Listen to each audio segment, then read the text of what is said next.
की एकदा मी होऊन बघ. ती त्याला म्हणते की एकदा मी होऊन बघ, तुला कळेल दुसऱ्यासाठी जगण्यातली गंमत काय. एकाच जन्मी या बाई असण्याची किंमत काय.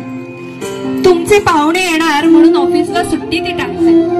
ऑफिसची कामे तरीही सांभाळत तारेवरची कसरत करते. सगळे झोपल्यानंतर करते की थोडे दुखतात आता पाय, तुला कळेल दुसऱ्यासाठी जगण्यातली गंमत काय. एकाच जन्मी या बाई असण्याची किंमत काय. घरची सीमा असूनही ती सीमेवरती लढते.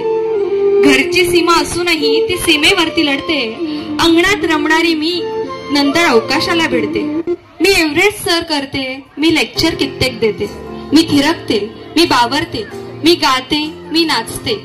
मीच जन्म देणारी, मीच जन्माला पुरणारी आणि जन्मानंतरही मीच ती पुरणारी. मी सृष्टी व्यापणारी. मी असल्याने तू आहेस, तरी जगताना तुझे नियम आहेत. मी जे करायचं नाही याची यादी तू केलीस.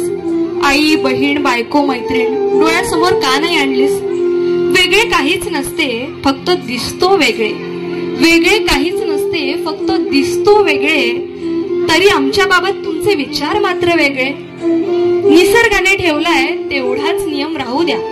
निसर्गाने ठेवलाय तेवढाच नियम राहू द्या. बाकी सर्वच बाबतीत मग खांद्याला खांदा भिडू द्या. सोबत असता सोबत माझ्या तू मी सोबती हो. सोबत असता सोबत माझ्या तू मी सोबती हो.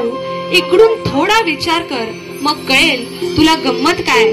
मग कळेल तुलाही, मग कळेल त्यालाही, मग कळेल सर्वांनाही एकाच जन्मी या बाई असण्याची किंमत काय. यानंतरचा परफॉर्मन्स होईल तो म्हणजे